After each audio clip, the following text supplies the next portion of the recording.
This is Lusk, North County Dublin. Probably one of the most important bits in North County Dublin, if you go back 15 or 1600 years. In fact, it was out of Lusk that Cuchulainn picked up his lovely bride, Emer, and carried her off down to wherever he lived. Since that, we have no scarcity of beautiful women, I'll grant you that, but most of them stayed home in the meantime to breed the beautiful breed that we still have. It's an ecclesiastical place mainly. Huge amount of monastery work and churches and cells and everything that's attached to monks, priests, clergy of every description. Nunneries by the new time. And a nice little bit of architecture behind me. You see those ungainly stones soaring up into the sky to look as they do. I think it's worth having a look at that. The Eklund family are long, long gone, hopefully not forgotten. Originally they came from County Down and they settled in Rush, just over the road, the neighbours, whom we all hate most of the time. But they did settle down there in Kinure estate. It was James Butler, the Earl of Ormond, actually, who owned Kinure up to that point. The Ormonds are a very, very important family within the country. I mean, one of the two most important families in the country during Norman times. And the Eklund family stayed there for quite some time. The daughter of Sir Robert Eklund, who's buried here, married Frances Palmer, who came from Palmerstown in County Mayo. And the Palmers lived in Rush, in Kinure Park, until 1964, when the big house, the fantastic residence that was designed there, fell into disrepair.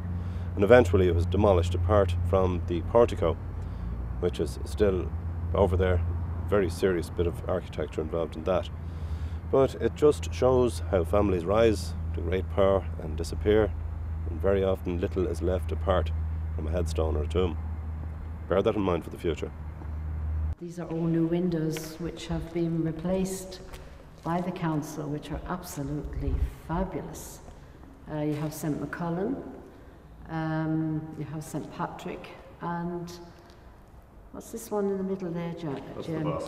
That's the bus. That's the bus, Christ. And it's absolutely fabulous job, fabulous. Now, there's money out there. Irish people have discovered that they have a very rich heritage. The stuff that exists in Fingal and in the whole island. Two breweries within the town once upon a time.